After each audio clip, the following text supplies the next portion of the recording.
আসসালামু আলাইকুম, সবাই কেমন আছেন? আলহামদুলিল্লাহ আমি ভালো আছি। এই যে আমার পাশে যে ছেলেটা দাঁড়িয়ে আছে, এটা আমার নিয়মিত কাস্টমার। প্রতিদিন 2-3টা করে বেলপুরি নিয়ে যায়। আমি রাত্রে ভিডিও গিলা করি সন্ধ্যা 7টা থেকে 8টার ভিতরে। তো ও প্রায় সময় আসে, আমি ভিডিও করি, দেখে আমার ফেসবুকে দেখে। ও যে টাইমে ওই টাইমে দেখেন ভিডিও বন্ধ। আমার 2-3 দিন আগে কইবো, আমার ভিডিও করছো, আমি কহ করে লাইছি তো আজকে শেষ, তো আমার ভিডিওটা করো না। আমি বললাম ঠিক আছে, তুই কালকে সন্ধ্যা 7টার পরে আইস, তোর ভিডিওটা নিবি। ও কি করলো, আজকে আইলো কিন্তু 8টার পরে আইলো। পরে ওর জন্য আবার নতুন করে ভিডিওটা চালু করলাম। তো ভিডিও চালু করার পরের কাহিনী দেখেন, ও মাথারে কি করে, মুখেরে কি করে, হাতের কি করে, মানে ও যেন ভিডিও ক্যামেরার সামনে আইসে শুধু ওর এইগুলা দেখানোর জন্য। মানে পোলাপেন কি পরিমাণ দুষ্ট দেখেন কি করতেছে, হাতেরে কি করতেছে, মুখেরে কি করতেছে, ওই দেখেন করে কি মুখেরে, মানে কি একটা অবস্থা।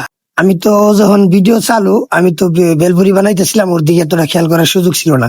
তো আমি যখন ভিডিওটা এডিট করতেছিলাম, মানে ভিডিওটা দেখে হাসতে হাসতে শেষ। ও ক্যামেরার সামনে এমন করতেছে কি, এই কারণে কি ও শুধু ক্যামেরার সামনে আইতে চাইতো?